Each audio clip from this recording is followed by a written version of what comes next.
Welcome to Candidates Corner. My name is Bill Herman, and it's my pleasure to be here today with Dave Danielson of Bedford.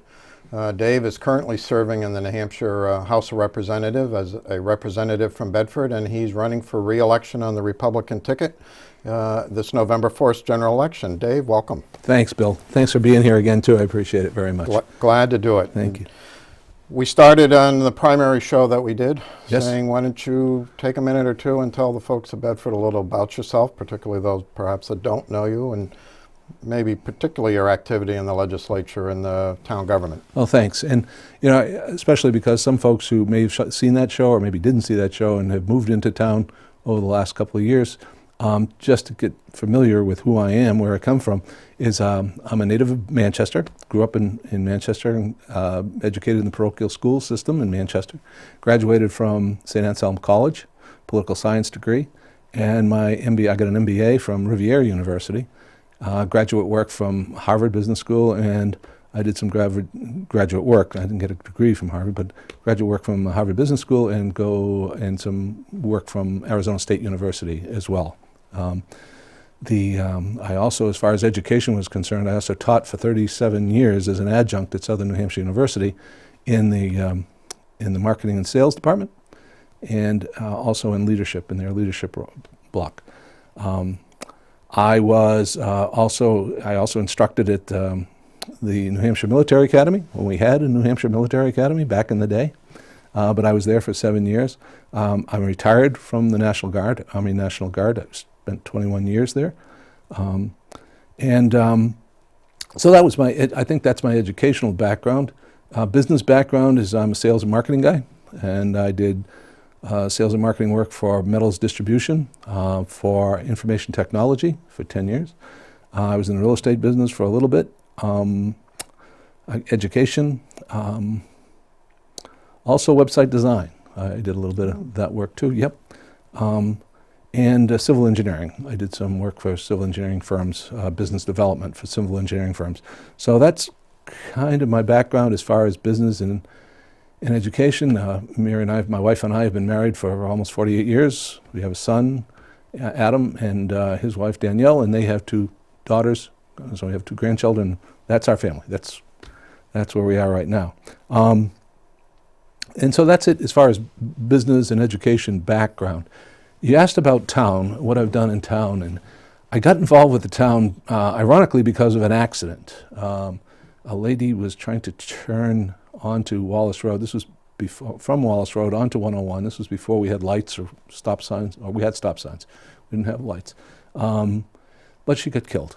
The short version of that is she got killed by a piece of equipment, construction equipment. And so I said, that's it, we've gotten a little wild, and so I should get involved in planning now. That was my rationale anyway. So I did. I got involved with, I ran for office, planning board, and it was an elected planning board then. And then we switched over, because of the charter change, we switched to an appointed planning board. And the town council was kind enough to appoint me for 3 terms. So I ended up with 8 years in the planning board. And then I was elected to town council. And town council has, as you know, 3-year terms. And so I was elected to 4 3-year terms. 12 years I served on the town council. In the meantime, we did things like develop the Bedford Regional Economic Development Committee, which was a group of folks who said, we've got to try to bring more businesses into town. And one of the things we found through that work of that committee was that we needed a sewer to draw people into town. And so we put a sewer line down Route 3. Okay. And the question then, one of our members questioned, actually members of the council questioned, how are we going to pay for this? And they came up with a plan that would have, we could develop this sewer line, but it would be paid for by folks as they came into business. They came into town and developed their business. They would contribute to the plan, to the building of the sewer line. And that proved to be a very good economic piece. We also had some really good members who got us to change our philosophy a little bit about the way we did planning and the way we did some of our interactions with our clients or customers at the time. So it was a good experience, I think, and at the same time, you and I developed our relationship over in regional planning, at Southern New Hampshire Regional Planning, And I think we did a good job. Selfishly, I believe, from a regional planning standpoint, we did a fairly good job. We collaborated with each other. The towns collaborated with each other to try to develop better our transportation infrastructure through the region. I think is probably pretty good, given the amount of people we have in our region. And certainly with the onset of the airport, it certainly facilitated the growth of the airport, for sure. So that's some of the things we did on that standpoint. Yep. And then I got involved with, the question was whether or not I should run for state office. And I did run for state senate at one point. It wasn't something that I wanted to do, and fate has a way of doing those kinds of things. When I didn't really want to do that, but I did it because it was suggested that I run. So I did it because it was suggested, and we had an opening. Senator Roberge had decided to retire. So I ran, and I got beat. And I was disappointed, but somewhere in the back of my mind I said, that's not what I wanted to do anyway. I want to be a good representative for the town of town of Bedford. That's what my goal has been since I started, as you know. And so I've worked hard at trying to be a good representative for the town. My first gambit, when I got up there, they ask you if you want, they give you three choices. For a committee assignment? Yes, sir. Yep. Yeah, for a committee assignment. So my three choices involved, of course, municipal and county, because I was involved in municipal government. And I think I might have put in transportation as well, and commerce, I think probably was the third. But in their good wisdom, they decided to put me on municipal and county because they figured I was involved with regional planning, so that might be a good place for me to be. I learned a tremendous amount during that period of time. For one thing, you learn the committee process, which is extremely important as far as our legislature is concerned. There are 400 people, 400 members, and 400 members work through 23 committees. If you don't know the committee process, or you can't learn it, or you fight it, which is the way some people do, Yep. you're not going to get much accomplished. So I had some good teachers in that, both Republican and Democrat teachers, who helped me out in learning the process. Again, I wouldn't say today that I'm expert at it, but I'm getting better at it. So that was my first year, and in the meantime, while I was there, they gave me temporary duty over in Health and Human Services, because a fellow had resigned because he was moving. So I did some work over in Health and Human Services as a representative, in addition to municipal and county. And I got familiar with some of the things, some of the problems that the Health and Human Services folks have to deal with. The next year, they moved me over to finance. And as you've referred to, it is a pretty big committee with a lot of responsibility. It's the largest committee, it's 25 members in the Finance Committee.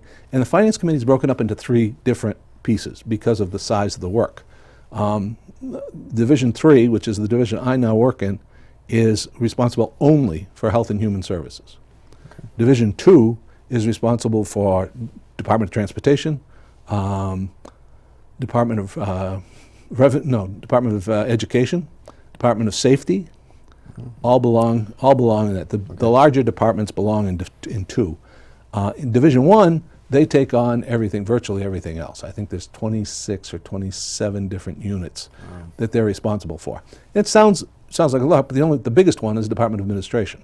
That's the biggest budget that they deal with, and Department of DES, Environmental Security, Environmental Services. Yep. Those are the two large things that one has. So I was in 1 for a while, and now they put me in 3 to serve there, and so I've served in 3 since then. It's just ironic, I guess, that I served first in Health and Human Services, and then I ended up over in Health and Human Services Finance, because it was there that, because of an incident that happened here in town, I learned about some of the things that aren't so good in our health system. And it was a young lady who had some problems, and she ended up spending 3 days on a gurney in a hallway, and her mom told me about it. Ironically, didn't complain because of it, but because I had asked the question, how's she doing? How's your daughter doing? I hadn't seen her for a while. She told me about what happened, and I said, that's just not right. The very next day, I happened to be in a meeting at the State House and sat next to Governor Hassan's legal person, and we were on the committee together, and she happened to turn to me and say, "So how are things going?"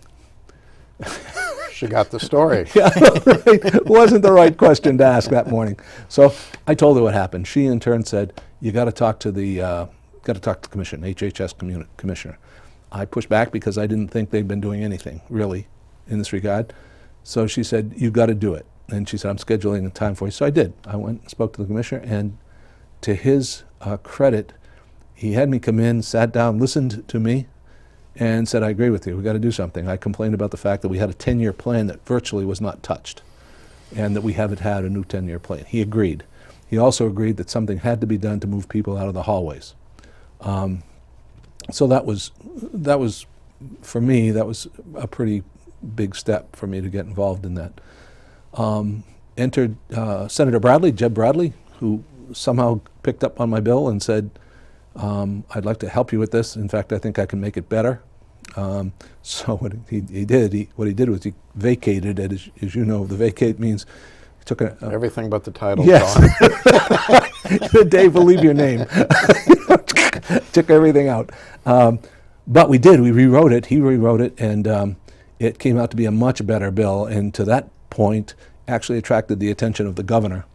And the governor also went to visit the hallway, as did the majority leader and the Senate president. Went over to visit some of the folks in the Concord Hospital, which is our hospital for the mentally ill, and they came back and said, "We got to do something." And governor promised $20 million to try to alleviate that process. So we did, and it was good. We got that started. The issues that I have now, one of the issues that I could talk about later, you probably will ask or may ask, what do you want to do? I'm brought back to a few weeks ago when Tom Brady, right after the second loss, I think, and Brady said something to the fact is we have to execute. Well, I feel what we got to do in our state government is execute, because my personal feeling is our budgets are probably pretty well fleshed out.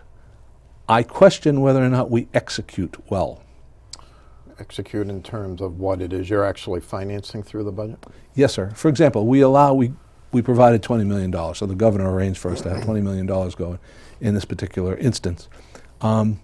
We had, and I won't give you exactly the number, but at that time, there were 24 people in the hallways waiting for service, mental health services. At the time we put that bill through. It's called HB 400.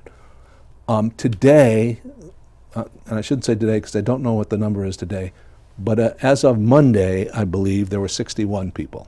Wow. So we went in the wrong direction. Are there issues? Yes. As I get further and further into this to try to understand why, I find out that there are issues that you just don't address quite easily. There are things you got to do, but we've got to get ahead of this thing. And we've got to address mental health as is just like another epidemic that we would have. I mean, we looked at this opioid crisis, and the opioid crisis was not even on radar. 3 years ago. Nobody even knew of it. And all of a sudden it came into play. And one of the issues I have right now is we are almost overwhelmed with the amount of money that's flowing into the state right now to address opioid crisis. I questioned my boss, Neil Kirk. I said, where is that money going? It's going over to DHHS, and it's going to the governor's committee to study opioid crisis. Gotcha. Well, who's going to control that? Where does it go? Does anybody? It's not clear to me. It may be clear to someone else, but it's not clear to me that we have controls sufficient under that money. And the other thing that I've heard from folks who are involved is we tend to do a lot of overhead and not too much getting the money into the folks who really need it. I was told, again, anecdotally, I was told of a meeting up in the Laconia region where they had this money available, and they had 10 tables in a room, each with a new organization that was looking to try to get some of that money right, so they could address. And one of the folks who told me this story had asked them, how long were you folks in business? The average was probably 6 months. Wow. So obviously some of these folks are bubbling up seeing that there's opportunities to. Now, if they're helping people, that's a good thing. But if they're developing an organization that has an executive director and a finance director and an operations director, we got more overhead than we've got people taken care of. The hospitals are trying very hard to work into this, and I think we've got to work with them to try to help them find out the best resource. So When probably went too far on answering that question. You're I good. apologize. But so when you return to the State House, Yes, sir. would I be correct in assuming you'd like to return to the Finance Committee? That would be correct. And New Hampshire's legislature has a 2-year cycle and Yes, a sir. 2-year operating budget, and the first year of the 2-year cycle is budget time. Yes.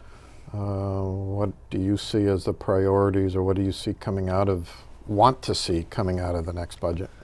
I believe, listening to the governor and what the governor's priorities are, because we have to listen to it, his priority. That's how the budget works. He gives us his priorities, and then we look at that and see what we can do with that. His priorities are, of course, to keep the economic situation that we have, the good economic environment that we have right now. He wants to keep that moving. And I think we would support that in potentially any way we can. At least the Republicans would look to try to support that in any way that we possibly can. And I think the Democrats would as well. I don't mean to say that they wouldn't. Of course they would, I hope. But that's one of the things I think we have to focus on first. How do we address keeping our business going well? And that's from a lot of aspects, Bill. That's from our recreation folks. I mean, we talk about business, everybody thinks commerce right away. Well, yes, it's commerce, but we have our recreation folks, our travel and recreation. That's a huge business for us. And so it's important that we put money and focus, management focus, into that particular area from my perspective. So we see that. I've spoken to you, I know, and I know you've teased me a little bit about this, but in fact, when you look at the cultural businesses, people go, well, not cultural business, and just right now we've got running the film festival, right. And they're expecting 15 to 18,000 people to attend in Portsmouth. 15 to 18,000 people.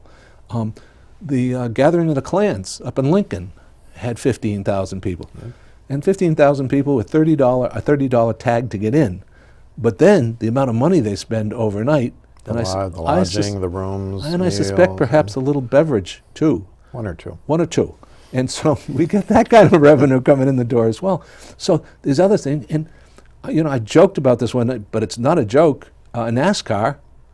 That's huge. It is huge. And say, well, that's not exactly. Yes, it is. It's a cultural event. Folks don't come up here just to watch cars. It's a way of life for those folks. So it's important that we do those kinds of things too. And then, of course, we've got our recreation area, our lakes, our skiing areas, those things that we've got. And we've got to facilitate that by having good roads. So it's all linked together in some way, but that's what we've got to do to, I think, stimulate that. So I think some of those things that I just mentioned are going to be high up on the list. And, of course, we've got to address the opioid crisis. I believe we've got to address, particularly in my case, I believe we've got to address the mental health crisis. We don't have what we call a suicide crisis yet, but we have one of the fastest growing rates of suicide in the country. And that's pretty disappointing, and we've got to figure out how we can help stem that tide. And there's a lot of work that has to be done there, and not just through government agencies. We've got to have political agencies. We've got to have religious agencies, I think, spiritual agencies, as well as health agencies participating in that. And why? It's good for business. We can take, there's documentation all over. We can take people who have been addicted to drugs, who have been addicted to alcoholism, and who have had mental health. With the right services, we can bring those people back into the workforce and have them be productive again. It's not like they're an old pair of shoes and we can just cast them off. These people are productive. They have a disease just like any other disease that people might have, and we can address that. That's, I think, our objective, I feel strongly as a Republican politician, is that I've never called myself a politician, I don't think, before. But I think as a Republican politician, I think that's our job. There's people with possibilities and potentials, and we want to get them back into the workforce. Not let them just stand aside and just feed them. We think they can be personally involved with the thing. So, sorry again, I got a little involved it's all there. good. Now, where do you hear a lot from the federal side on healthcare? Where does healthcare, does it fit at all in the state budget process, or things you would look at? Oh yes, in big time. One of the good things that we did was we put in one of the things we put in was and I was a co-sponsor of the bill that Senator Bradley put in, was the healthcare bill 135. I think it was 134. Senate Bill 134, I think was the name. And that was the healthcare bill. Now, what people didn't see in that, first of all, I said in the last discussion, when I first read that bill, I said to Jeb, I said, this isn't a healthcare bill, this is a workforce bill. And he said, again, very similar to what I just said a moment ago, he said, Dave, if we don't get the workforce healthy, they're not going to go to work. He's right. So that healthcare bill that we passed, the 134 that we passed, encouraged people to go back to work. And if you go back to work, we can provide healthcare benefits for you. However, what we know is if you go back to work, you're probably going to get picked up on your employer's healthcare plan.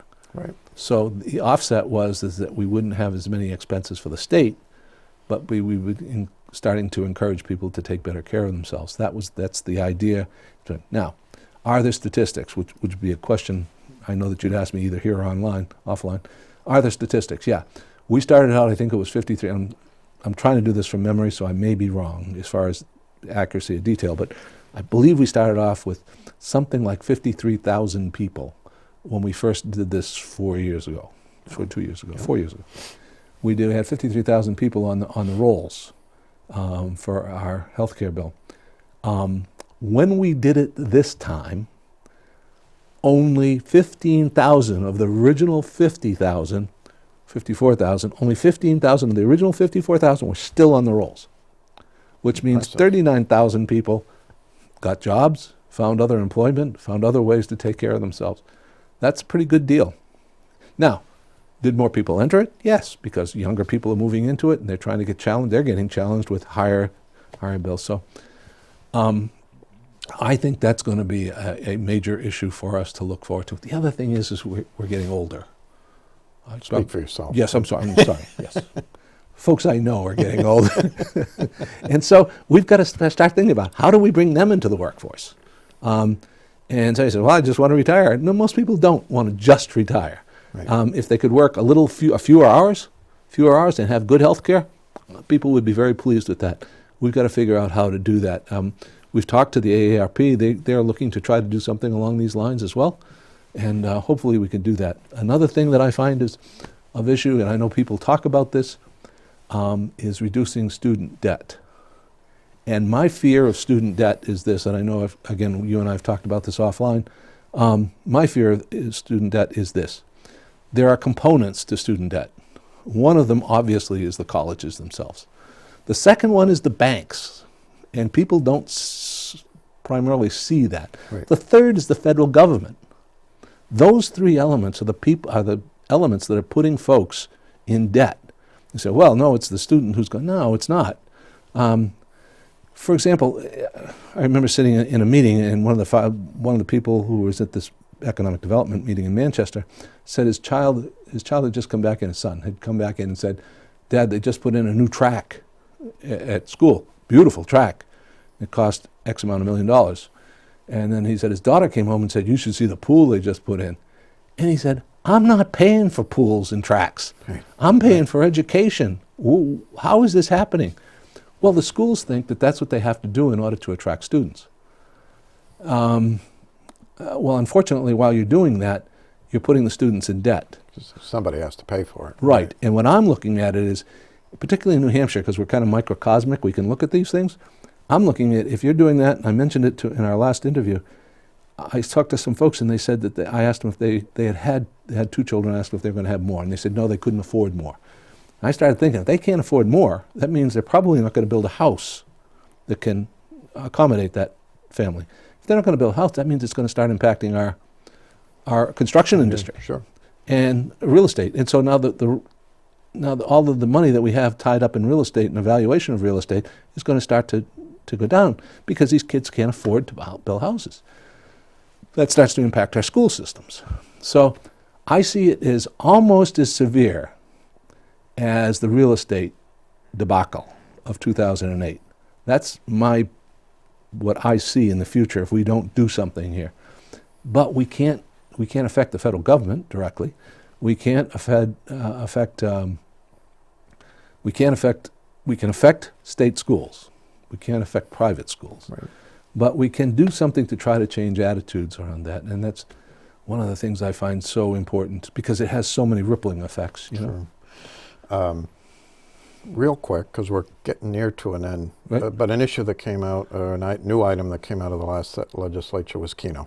Yeah. And some recent reports are suggesting it's probably doing better than was initially expected. Any thoughts? Right. That was Representative Murphy, Keith Murphy, who was a Bedford rep, who pushed Keno originally and got a lot of pushback. And somebody said, believe it or not, this was the story I heard. Somebody said, what will it cost us to have kindergarten in schools? And somebody said, it'll probably cost around $13 million. Oh, and somebody went to Keith and said, Keith, how much will Keno generate? And supposedly, I don't know if this is true, but supposedly Keith said, it'll probably generate around $13 million, not knowing that somebody over here had just said, that's what we're going to need for kindergarten. So supposedly we did $13 million, and I understand it's performing very well. Those towns who have taken in Keno are doing very well. I listened to a presentation by Charlie McIntyre, the director of Keno and our sales, and he says it's doing very, very well. So they'd like to recruit some more towns. Towns along the border of Maine actually are doing quite well to the point where they're actually hiring people to take care of the expanded businesses that they're getting. So it's doing okay, I guess, from It's good. Keno perspective. Listen, time flies. We got about a minute. Why don't you take a minute to close and tell folks why they should vote for you? Thanks. Thanks for doing this. I appreciate it very much. Thank you for listening to us on Candidates Corner. I appreciate it. And I appreciate you stopping and taking time to listen, to learn about me and some of the ideas that I have, some of the work that I've done. My goal is to try to become a very good representative for you. I've tried to do that over the last 6 years. I hope that you're pleased with that. And I hope that you would give me another chance to go back, give me the opportunity to go back and do some of the work that I mentioned today. Thanks again for listening to us on Candidates Corner. And I hope that you'll vote again for me, particularly on November 6th at the high school, Bedford High School, and that's from 7 in the morning to 7 in the evening. Thank you very much for listening. Bill, thank you very much. Dave, thank you. And that's it for Candidates Corner.